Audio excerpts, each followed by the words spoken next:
Hi ಎಲ್ಲರಿಗೂ ನಮಸ್ಕಾರ. Shashi kitchen ವರ್ಲ್ಡ್ಗೆ ನಿಮ್ಮೆಲ್ಲರಿಗೂ ಸ್ವಾಗತ. ನಾನಿವತ್ತು ವಿಂಟರ್ ಸ್ಪೆಷಲ್ ಗೋಬಿ ಪರೋಟ ಮಾಡ್ತಾಯಿದ್ದೀನಿ. ಇದು ತಿನ್ನೋಕ್ಕೆ ತುಂಬ ಅಂದರೆ ತುಂಬ ಟೇಸ್ಟಿಯಾಗಿರುತ್ತೆ. ಆಮೇಲೆ ಗೋಬಿ ಸಬ್ಜಿ ತಿಂದೇ ಇರೋರು ಕೂಡ ಈ ಥರ ಮಾಡ್ಕೊಂಡು ತಿನ್ಬೋದು. ಇದನ್ನು ಹೇಗೆ ಮಾಡೋದು ಅಂತ ತೋರಿಸ್ತೀನಿ ನೋಡಿ. ಮೊದಲಿಗೆ ಈ ಥರ ನಾನು 2 ಗೋಬಿ ತೊಗೊಂಡಿದ್ದೀನಿ, ಮೀಡಿಯಮ್ ಸೈಜ್ದು. ಈ ಥರ ದಪ್ಪ ದಪ್ಪ ಕಟ್ ಮಾಡಿ ಇಟ್ಕೊಂಡಿದ್ದೀನಿ.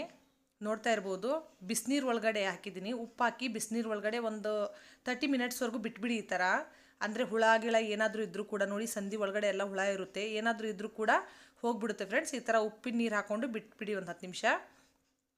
ಇವಾಗ ನಾನು ಬಿಟ್ಬಿಟ್ಟಿದ್ದೆ ಒಂದು 20 ನಿಮಿಷ. ಇವಾಗ ನಿಮಗೆ ತೋರಿಸ್ತೀನಿ ನೋಡಿ. ತೆಂಗಿನಕಾಯಿ ತುರಿಯೋದ್ರಿಂದ ತುರಿತಾ ಇದ್ದೀನಿ. ಫುಲ್ಲು ಸಣ್ಣ ಇರುತ್ತೆ ನೋಡಿ, ಆ ಕಡೆಯಿಂದ ತುರ್ಕೊಳ್ಳಿ. ಈ ಥರ ನೋಡಿ, ಈ ಥರ ನಾನು ತುರಿತಾ ಇದ್ದೀನಲ್ಲ, ಇದೇ ಥರ ತುರಿಬೇಕು. ಫುಲ್ಲು ಸಣ್ಣ ಇರಬೇಕು, ಆ ಥರ ನೋಡಿಕೊಂಡು ತುರ್ಕೊಳ್ಳಿ. ಇಲ್ಲಾಂದರೆ ಏನಾಗುತ್ತಂದರೆ ಪರೋಟದಿಂದ ಇದು ಗೋಬಿ ಸ್ಟಫಿಂಗ್ ಏನಿರುತ್ತಲ್ಲ ಆಚೆ ಬಂದುಬಿಡುತ್ತೆ ಫ್ರೆಂಡ್ಸ್. ಅದಕ್ಕೆ ಆವಾಗ ಚೆನ್ನಾಗಿರಲ್ಲ, ಪರೋಟ ಎಲ್ಲ ಹರಿದೋಗ್ಬಿಡುತ್ತೆ. ಅದಕ್ಕೋಸ್ಕರ ನೋಡಿ, ಈ ಥರ ಸಣ್ಣ ಸಣ್ಣದಾಗಿ ತುರಿ ಬರಬೇಕು ನಮಗೆ ಗೋಬಿದು. ಎಲ್ಲ ಗೋಬಿನೂ ಇದೇ ಥರನೇ ಮಾಡ್ಕೊಳ್ಳಿ. ನೋಡಿ, ಎಲ್ಲ ಗೋಬಿನೂ ಇದೇ ಥರ ಮಾಡ್ಕೊಂಡಿದ್ದೀನಿ, ನೋಡ್ತಾ ಇದ್ದೀರಾ ನೀವು. ಇವಾಗ ಇದನ್ನು ಎತ್ತಿಟ್ಕೊಳ್ಳೋಣ ಸೈಡಲ್ಲಿ. ಇವಾಗ ನಾವು ಮೊದಲಿಗೆ ಹಿಟ್ಟನ್ನ ರೆಡಿ ಮಾಡ್ಕೊಳ್ಳೋಣ. ಇದು 1 ಕಪ್ ಮೈದಾ ಹಸಿ ಹಿಟ್ಟು,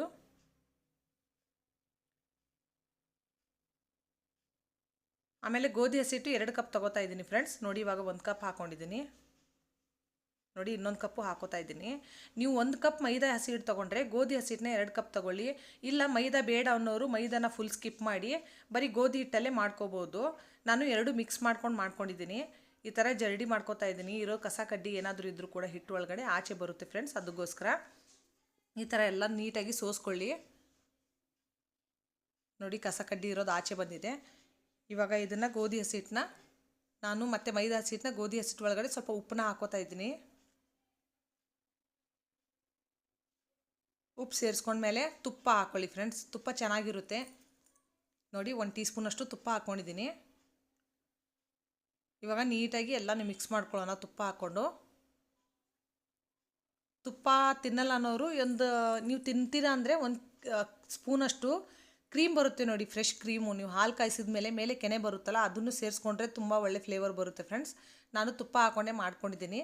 ಇವಾಗ ಸ್ವಲ್ಪನೇ ನೀರು ಹಾಕ್ಕೊಂಡು ಹಿಟ್ಟನ್ನ ಕಲಿಸ್ಕೋಬೇಕಾಗುತ್ತೆ.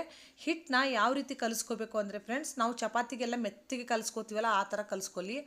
ಹಾರ್ಡಾಗಿ ಹಿಟ್ಟನ್ನ ಕಲಿಸ್ಕೊಳ್ಳೋಕೆ ಹೋಗಬೇಡಿ. ಏನಾಗುತ್ತಂದರೆ ಆ ಟೈಮಲ್ಲಿ ಪರೋಟದು ಸ್ಟಫಿಂಗ್ ಏನಿರುತ್ತಲ್ಲ ಒಂದು ಕಡೆ ಮಾತ್ರ ಕೂತ್ಕೊಳ್ಳುತ್ತೆ, ಇನ್ನೊಂದು ಕಡೆ ಬರೀ ಹಿಟ್ಟು ಮಾತ್ರ ಇರುತ್ತೆ. ಅದಕ್ಕೋಸ್ಕರ ಚೆನ್ನಾಗಿರಲ್ಲ ಅದು. ಹಿಟ್ಟನ್ನ ಎಷ್ಟು ಮೆತ್ತಗೆ ಹಚ್ಕೊತೀರಾ ಅಷ್ಟೇ ಚೆನ್ನಾಗಿ ಪರೋಟ ರೆಡಿ ಆಗುತ್ತೆ ಫ್ರೆಂಡ್ಸ್. ಸ್ವಲ್ಪ ನೀರು ಹಾಕ್ಕೊಂಡು ನೀಟಾಗಿ ಕಲಿಸ್ಕೋಬೇಕಾಗುತ್ತೆ ಇದನ್ನು. ಇನ್ನೊಂದು, ವಿಂಟರಲ್ಲಿ ಬಿಸಿ ಬಿಸಿ ಆಗಿರೋದನ್ನು ತಿನ್ನಬೇಕು ಅನಿಸುತ್ತೆ. ನಮಗೆ ಊಟ ತಿನ್ನೋಕ್ಕೆಲ್ಲ ಇಷ್ಟ ಆಗಲ್ಲ ಫ್ರೆಂಡ್ಸ್. ಈ ಥರ ಎಲ್ಲ ನಾವು ಗೋಬಿ ಪರೋಟಗಳು ಈ ಚಳಿಗಾಲದಲ್ಲಿ ತಿನ್ನೋದು ಮೇನ್ ಮಾಡೋದಂದರೆ ಈ ಚಳಿಗಾಲ ಸ್ಪೆಷಲ್ಗಳು ಪರೋಟಗಳೇ. ಮೇಥಿ ಪರೋಟ, ಗೋಬಿ ಪರೋಟ. ನಾನು ಮೊನ್ನೆನೂ ನಿಮಗೆ ಮೇಥಿ ಪರೋಟ, ಗೋಬಿ ಅದು ಆಲೂ ಪರೋಟದ್ದು ಹಾಕಿದ್ದೀನಿ. ನಿಮಗೆ ನೋಡಬೇಕು ಅನ್ನೋರು ಹೋಗಿ ಚೆಕ್ ಮಾಡ್ಬೋದು ನನ್ನ ಚಾನಲಲ್ಲಿ ಹೋಗಿ. ಇವಾಗ ಸ್ವಲ್ಪ ಎಣ್ಣೆ ಹಾಕ್ಕೊಂಡು ನೀಟಾಗಿ ಮಿಕ್ಸ್ ಮಾಡ್ಕೋತಾ ಇದ್ದೀನಿ. ನೋಡಿ, ನೀಟಾಗಿ ಎಣ್ಣೆ ಹಾಕ್ಕೊಂಡು ಒಂದು ಸರ್ತಿ ನೀಟಾಗಿ ಕಲಿಸ್ಕೊಂಬಿಡಿ. ಹಿಟ್ಟನ್ನ ಕಲಿಸ್ಕೊಂಡು ಒಂದು 5 ನಿಮಿಷ ಬಿಡಬೇಕಾಗುತ್ತೆ ಹಿಟ್ಟನ್ನ. ನೋಡಿ, ಎಷ್ಟು ಸಾಧ್ಯನೋ ಅಷ್ಟು ಚೆನ್ನಾಗಿ ಒತ್ತಿ ಹಿಟ್ಟನ್ನ ಕಲಸಿ ಫ್ರೆಂಡ್ಸ್. ಇವಾಗ ನಾನು ಹಿಟ್ಟನ್ನ ನೋಡಿ ಕಲಸಿ ಎತ್ತಿಕ್ಕಿದ್ದೀನಿ. ಒಂದು 5 ನಿಮಿಷ ಇದನ್ನು ಬಿಡೋಣ ಫ್ರೆಂಡ್ಸ್. ಹಿಟ್ಟನ್ನ ನಾವು ಪ್ಲೇಟ್ ಕ್ಲೋಸ್ ಮಾಡಿ ಒಂದು 5 ನಿಮಿಷ ಎತ್ತಿಟ್ಕೊಂಡ್ಬಿಡೋಣ. ಹಿಟ್ಟು ನೆನೆಯೋವರೆಗೂ ನಾವಿಲ್ಲಿ ಸ್ಟಫಿಂಗ್ಗೆ ರೆಡಿ ಮಾಡ್ಕೊಳ್ಳೋಣ. ನಾನಿಲ್ಲಿ ಒಂದು ಪ್ಯಾನ್ ಒಳಗಡೆ ಎಣ್ಣೆನ ಹಾಕ್ಕೊಂಡಿದ್ದೀನಿ. ನೋಡಿ, ಎಣ್ಣೆ ಹಾಕ್ಕೊಂಡಿದ್ದೀನಿ. ಎಣ್ಣೆ ಬಿಸಿ ಆಗ್ತಾಯಿದೆ. ಇವಾಗ ಎಣ್ಣೆ ಕಾಯ್ದಿದೆ. ಒಂದು 1/2 ಟೀ ಸ್ಪೂನಷ್ಟು ಜೀರಿಗೆನ ಹಾಕ್ಕೊಂಡಿದ್ದೀನಿ. ನೋಡಿ, ಜೀರಿಗೆನೂ ಫ್ರೈ ಆದಮೇಲೆ ನಾನಿಲ್ಲಿ ಒಂದು ಕಪ್ಪಷ್ಟು ಹಸಿಮೆಣಸಿನಕಾಯಿನ ಕಟ್ ಮಾಡಿ ಹಾಕ್ಕೊಂಡಿದ್ದೀನಿ. ಪರೋಟ ಖಾರವಾಗಿದ್ದರೆ ಚೆನ್ನಾಗಿರುತ್ತೆ ಫ್ರೆಂಡ್ಸ್. ಅದಕ್ಕೆ ನನ್ನ ಖಾರದ ತಕ್ಕಂಗೆ ನೋಡಿಕೊಂಡು ನಾನಿಲ್ಲಿ ಮೆಣಸಿನಕಾಯಿನ ಸ್ವಲ್ಪ ಜಾಸ್ತಿನೇ ತೊಗೊಂಡಿದ್ದೀನಿ. ನೀವು ಖಾರ ತಿನ್ನಲ್ಲ ಅನ್ನೋರು ನಿಮ್ಮ ಟೇಸ್ಟ್ ನೋಡಿಕೊಂಡು ನೀವು ಹಾಕ್ಕೋಬೋದು, ನಿಮ್ಗೆ ಎಷ್ಟು ಖಾರ ಬೇಕು ಅಂತ. ನಾವು ಸ್ವಲ್ಪ ಸ್ಪೈಸಿಯಾಗಿರಬೇಕು ಅಂದ್ಬಿಟ್ಟು ಮೆಣಸಿನಕಾಯಿನ ಸ್ವಲ್ಪ ಜಾಸ್ತಿನೇ ಹಾಕ್ಕೊಂಡಿದ್ದೀನಿ. ಮೆಣಸಿನಕಾಯಿನ ಫಸ್ಟ್ ಹಾಕ್ಕೊಳ್ಳಿ, ಚೆನ್ನಾಗಿ ಫ್ರೈ ಆಗುತ್ತೆ. ಯಾಕಂದರೆ ಇದು ಮೆಣಸಿನಕಾಯಿ ಪರೋಟ ಸ್ಟಫಿಂಗ್ ಒಳಗಡೆ ಸಿಕ್ಕಾಕೊಂಡ್ರು ಬಾಯಿಯಲ್ಲಿ ಬಂದರೂ ಕೂಡ ಮಕ್ಕಳಿಗೆ ಖಾರ ಹತ್ತಲ್ಲ, ಯಾಕಂದರೆ ನೀಟಾಗಿ ಫ್ರೈ ಆಗಿರುತ್ತೆ. ಇವಾಗ 2 ಈರುಳ್ಳಿನ ಈ ಥರ ಫುಲ್ಲು ಸಣ್ಣದಾಗಿ ಕಟ್ ಮಾಡಿ ಹಾಕ್ಕೊಂಡಿದ್ದೀನಿ. ಈರುಳ್ಳಿ ಕೂಡ ಜಾಸ್ತಿನೇ ಹಾಕ್ಕೊಳ್ಳಿ, ಚೆನ್ನಾಗಿರುತ್ತೆ. ನೀಟಾಗಿ ಫ್ರೈ ಮಾಡ್ಕೊಳ್ಳೋಣ. ಇವಾಗ ಈರುಳ್ಳಿನೂ ಕೂಡ ಫುಲ್ಲು ಕೆಂಪಗಾಗಬೇಕು ಈರುಳ್ಳಿ, ಅಲ್ಲಿವರೆಗೂ ಹುರ್ಕೊಳ್ಳೋಣ ಫ್ರೆಂಡ್ಸ್. ಮೆಣಸಿನಕಾಯಿನ ಈ ಥರ ಮೊದಲೇ ಎಣ್ಣೆಯಲ್ಲಿ ನಾವು ಫ್ರೈ ಮಾಡ್ಕೊಂಡ್ಬಿಟ್ರೆ ನಮಗೆ ಬಾಯಿ ಒಳಗಡೆ ತಿನ್ನೋವಾಗ ಬಂದರೂ ಕೂಡ ಖಾರ ಹತ್ತಲ್ಲ, ಯಾಕಂದರೆ ನೀಟಾಗಿ ಅದು ಫ್ರೈ ಆಗಿರುತ್ತೆ. ಅದಕ್ಕೋಸ್ಕರ ನೋಡಿ ಈರುಳ್ಳಿ ಕಲರ್ ಚೇಂಜ್ ಆಗ್ತಾ ಇದೆ. ಮತ್ತೆ ಒಂದು ಸ್ವಲ್ಪ ನೀಟಾಗಿ ಮಿಕ್ಸ್ ಮಾಡ್ಕೊಳ್ಳೋಣ.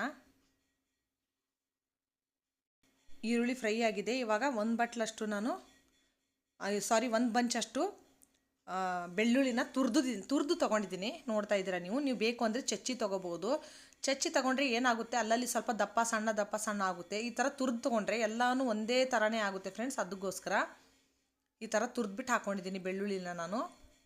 ಬೆಳ್ಳುಳ್ಳಿನ ಹಾಕ್ಕೊಂಡ್ಮೇಲೆ ಶುಂಠಿ 2 ಇಂಚಷ್ಟು ಶುಂಠಿ ಕೂಡ ತುರಿದು ತೊಗೊಂಡಿದ್ದೀನಿ. ನೋಡಿ ಇದನ್ನು ಕೂಡ ತುರಿದು ತೊಗೊಂಡಿದ್ದೀನಿ. ಇದನ್ನು ಕೂಡ ನೀಟಾಗಿ ಮಿಕ್ಸ್ ಮಾಡ್ಕೊಳ್ಳೋಣ. ಎಲ್ಲ ಹಸಿ ಸ್ಮೆಲ್ ಹೋಗಬೇಕು ಫ್ರೆಂಡ್ಸ್, ಅಲ್ಲಿವರೆಗೂ ಹುರ್ಕೊಳ್ಳಿ ನೀಟಾಗಿ. ಹಸಿ ವಾಸನೆ ಹೋಗಬೇಕು, ನಿಮಗೆ ಗೊತ್ತಾಗುತ್ತೆ. ಹಸಿ ವಾಸನೆ ಹೋಗೋವರೆಗೂ ನೀವು ಹುರ್ಕೊಳ್ಳೇಬೇಕು. ಇವಾಗ ಈರುಳ್ಳಿ ಎಲ್ಲ ಫ್ರೈ ಆಗಿದೆ. ಈ ಟೈಮಲ್ಲಿ 1/2 ಇಂಚಷ್ಟು ಅರಿಶಿನ ಹಾಕ್ಕೊಂಡಿದ್ದೀನಿ. ಡ್ರೈ ಮಸಾಲೆಗಳನ್ನ ಸ್ವಲ್ಪ ಸೇರಿಸ್ಕೊಳ್ಳೋಣ. ಆಮೇಲೆ ಅರ್ಧ ಟೀ ಸ್ಪೂನಷ್ಟು ಜೀರಿಗೆ ಪುಡಿನ ಹಾಕ್ಕೊಂಡಿದ್ದೀನಿ.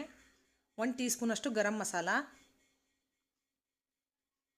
1 ಟೀ ಸ್ಪೂನಷ್ಟು ಧನಿಯಾ ಪುಡಿ, 1 ಟೀ ಸ್ಪೂನಷ್ಟು ರೆಡ್ ಚಿಲ್ಲಿ ಪೌಡ್ರು ಎಲ್ಲನೂ ಮಿಕ್ಸ್ ಮಾಡ್ಕೊಂಡಿದ್ದೀನಿ. ನೋಡಿ ಫ್ರೆಂಡ್ಸ್,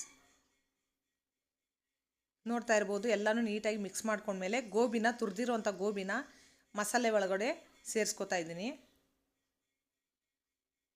ನೋಡಿ ಎಲ್ಲನೂ ನೀಟಾಗಿ ಸೇರಿಸ್ಕೊಳ್ಳೋಣ.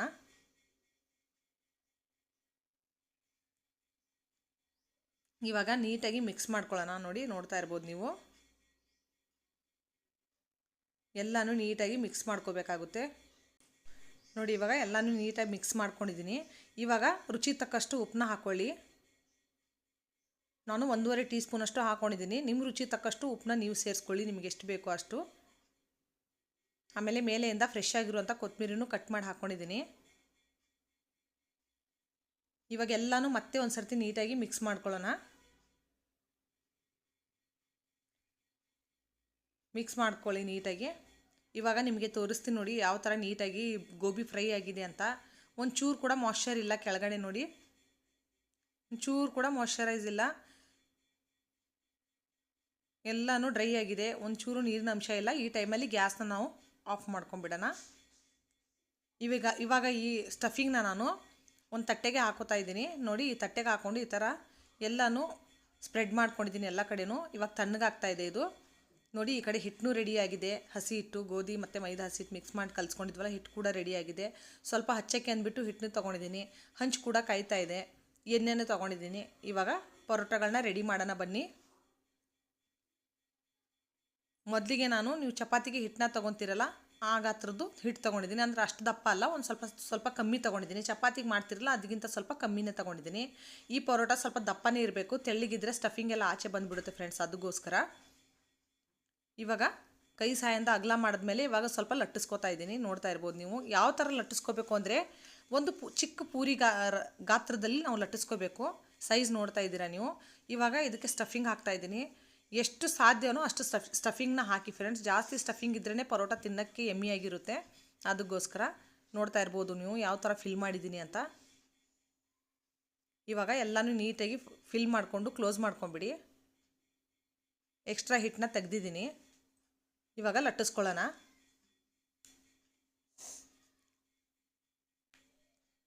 ನಿಧಾನಕ್ಕೆ ಲಟ್ಟಿಸ್ಕೊಳ್ಳಿ, ಜಾಸ್ತಿ ಪ್ರೆಷರ್ ಹಾಕಕ್ಕೆ ಹೋಗಬೇಡಿ. ಜಾಸ್ತಿ ಪ್ರೆಷರ್ ಹಾಕಿದ್ರೆ ಪರೋಟ ಹರಿದೋಗುತ್ತೆ ಫ್ರೆಂಡ್ಸ್. ಅದಕ್ಕೋಸ್ಕರ ಸ್ಟಫಿಂಗ್ ಎಲ್ಲ ಆಚೆ ಬಂದುಬಿಡುತ್ತೆ. ನೋಡಿ ನಿಧಾನಕ್ಕೆ ಲಟ್ಟಿಸ್ಕೊಳ್ಳಿ. ನಾನೊಂದು ಚೂರು ಪ್ರೆಷರ್ ಹಾಕ್ತಾಯಿಲ್ಲ, ನಿಧಾನಕ್ಕೆ ಲಟ್ಟಿಸ್ಕೊತಾ ಇದ್ದೀನಿ. ಎಂಡ್ಗಳು ಇರುತ್ತಲ್ಲ ದಪ್ಪ ದಪ್ಪ, ಅದನ್ನೆಲ್ಲ ಲಟ್ಟಿಸ್ಕೊಳ್ಳಿ. ಎಲ್ಲ ಕಡೆಯಿಂದ ಒಂದೇ ಅಳತೆದು ಆಗಿರಬೇಕು. ಇವಾಗ ಹಂಚು ಕಾಯ್ದಿದೆ ಫ್ರೆಂಡ್ಸ್. ಪರೋಟನೂ ಆಗಿದೆ. ಇವಾಗ ಇದ್ರ ಮೇಲೆ ನಾವು ಎಣ್ಣೆನ ಹಾಕ್ಕೊಳ್ಳೋಣ. ಎಣ್ಣೆ ಹಾಕಿ ಎಲ್ಲ ಕಡೆನೂ ಸ್ಪ್ರೆಡ್ ಮಾಡ್ಕೊಳ್ಳೋಣ ಎಣ್ಣೆನ.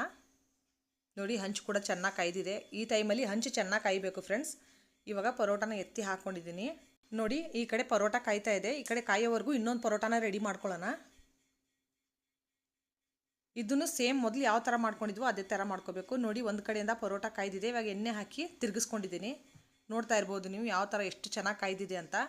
ಎಣ್ಣೆನ ಮಾತ್ರ ಚೆನ್ನಾಗಿ ಹಾಕಿ ಕಾಯಿಸಿ, ಆವಾಗಲೇ ಪರೋಟ ನೀಟಾಗಿ ಉಬ್ಬಿ ಬರೋದು. ಎಷ್ಟು ಚೆನ್ನಾಗಿ ಉಬ್ತಾ ಇದೆ ನೋಡ್ತಾ ಇರ್ಬೋದು ಫ್ರೆಂಡ್ಸ್ ನೀವು. ಈ ಕಡೆಯಿಂದನೂ ಎಣ್ಣೆ ಹಾಕೊಳ್ಳಿ. ಎಣ್ಣೆನ ಚೆನ್ನಾಗಿ ಹಾಕಿ ಕಾಯಿಸಿ. ನೋಡಿ ಪರೋಟ ಎಷ್ಟು ಚೆನ್ನಾಗಿ ಉಬ್ತಾ ಇದೆ ಪೂರಿ ಥರ. ನಾನು ಹೇಳಿರೋ ಟಿಪ್ಸ್ನೆಲ್ಲ ಫಾಲೋ ಮಾಡ್ಕೊಂಡು ಮಾಡಿ ಫ್ರೆಂಡ್ಸ್. ಪರ್ಫೆಕ್ಟಾಗಿ ಇದೇ ಥರ ಗೋಬಿ ಪರೋಟ ರೆಡಿ ಆಗುತ್ತೆ. ನೋಡಿ ಎಷ್ಟು ಚೆನ್ನಾಗಿ ಕಾಯ್ದಿದೆ. ತಿನ್ನಕ್ಕಂತೂ ತುಂಬಾ ಟೇಸ್ಟಿಯಾಗಿರುತ್ತೆ. ಇದನ್ನು ಟೊಮೊಟೊ ಚಟ್ನಿ ಜೊತೆ, ಮೊಸರು ಜೊತೆ, ಯಾವುದ್ರ ಜೊತೆ, ಉಪ್ಪಿನಕಾಯಿ ಜೊತೆ ಏನೂ ಇಲ್ಲ ಅಂದ್ರೂ, ಏನೂ ಇಲ್ಲ ಅಂದರೆ ಹಾಗೆ ಕೂಡ ನೀವು ತಿನ್ಬೋದು. ಯಾಕಂದರೆ ಎಲ್ಲ ಮಸಾಲೆಗಳು ಇದ್ರ ಒಳಗಡೆ ಇರುತ್ತೆ. ಇದ್ರ ಜೊತೆ ಏನು ಬೇಕು ಅಂತ ಏನಿಲ್ಲ. ನೋಡಿ ಆಗಿದೆ. ಇವಾಗ ಎತ್ತಿ ಒಂದು ಪ್ಲೇಟ್ಗೆ ಸರ್ವ್ ಮಾಡ್ಕೊಂಡಿದ್ದೀನಿ ಇದನ್ನು ಪರೋಟನ. ನೋಡಿ ಎಷ್ಟು ಚೆನ್ನಾಗಿ ಬೆಂದಿದೆ ಅಂತ. ಇವಾಗ ಇನ್ನೊಂದು ಪರೋಟ ಕೂಡ ರೆಡಿಯಾಗಿದೆ. ಇದನ್ನು ಸೇಮ್ ಪ್ರೊಸೆಸ್ಸಲ್ಲೇ ಮೊದಲು ಯಾವ ರೀತಿ ನಾವು ಪರೋಟನ ಕಾಯಿಸ್ಕೊಂಡಿದ್ವೋ ಅದೇ ಪ್ರೊಸೆಸ್ಸಲ್ಲೂ ಇದನ್ನು ಕೂಡ ನಾವು ಕಾಯಿಸ್ಕೋಬೇಕಾಗುತ್ತೆ. ನೋಡಿ ಈ ಪರೋಟನೂ ಸೇಮ್ ಅದೇ ಥರ ಎಣ್ಣೆ ಹಾಕ್ಕೊಂಡು ಕಾಯಿಸ್ಕೋಬೇಕಾಗುತ್ತೆ. ಎರಡು ಕಡೆಯಿಂದ ಚೆನ್ನಾಗಿ ಎಣ್ಣೆನ ಹಾಕಿ ಕಾಯಿಸಿ ಫ್ರೆಂಡ್ಸ್. ನೋಡ್ತಾ ಇರ್ಬೋದು ನೀವು ಕಲರ್ ಎಷ್ಟು ಚೆನ್ನಾಗಿ ಬರ್ತಾ ಇದೆ ಅಂತ.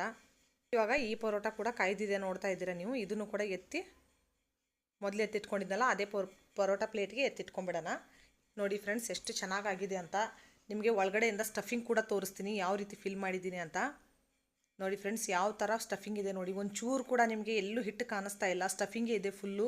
ಈ ಥರ ಎಲ್ಲ ಕಡೆಯೂ ಸ್ಪ್ರೆಡ್ ಆಗಿದೆ. ನಾನು ನಿಮಗೆ ಒತ್ತಿ ತೋರಿಸ್ತೀನಿ ನೋಡಿ ಎಷ್ಟು ಮೆತ್ತಗಾಗಿದೆ ಅಂತ. ಇದೇನು ಕ್ರಿಸ್ಪಿ ಆಗುತ್ತೆ ರೋಸ್ಟ್ ಆಗುತ್ತೆ ಅನ್ನೋಂಗಿಲ್ಲ ಫ್ರೆಂಡ್ಸ್. ಎಷ್ಟು ಚೆನ್ನಾಗಿ ಮೆತ್ತಗಾಗಿದೆ ನೋಡಿ. ಸ್ಟಫಿಂಗ್ ಕೂಡ ಎಲ್ಲ ಕಡೆಯೂ ನೀಟಾಗಿ ಪ್ರತಿಯೊಂದಕ್ಕೂ ಹೊಂದ್ಕೊಂಡಿದೆ. ಇದೇ ಥರ ನಾನು ಹೇಳಿರೋ ಟಿಪ್ಸ್ನ ಫಾಲೋ ಮಾಡ್ಕೊಂಡು ಮಾಡಿ ಮೊಸರು ಜೊತೆ ಬಿಸಿ ಬಿಸಿ ಪರೋಟಾನ ನಾನು ಸರ್ವ್ ಮಾಡಿದ್ದೀನಿ. ಈ ನನ್ನ ರೆಸಿಪಿ ನಿಮಗೆ ಇಷ್ಟ ಆದರೆ ಲೈಕ್ ಮಾಡಿ, ಶೇರ್ ಮಾಡಿ. ಯಾರೆಲ್ಲ ಇನ್ನೂ ನನ್ನ ಚಾನೆಲ್ನ ಸಬ್ಸ್ಕ್ರೈಬ್ ಮಾಡಿಲ್ಲ ದಯವಿಟ್ಟು ನನ್ನ ಚಾನೆಲ್ನ ಸಬ್ಸ್ಕ್ರೈಬ್ ಮಾಡಿ. Thank you for watching friends.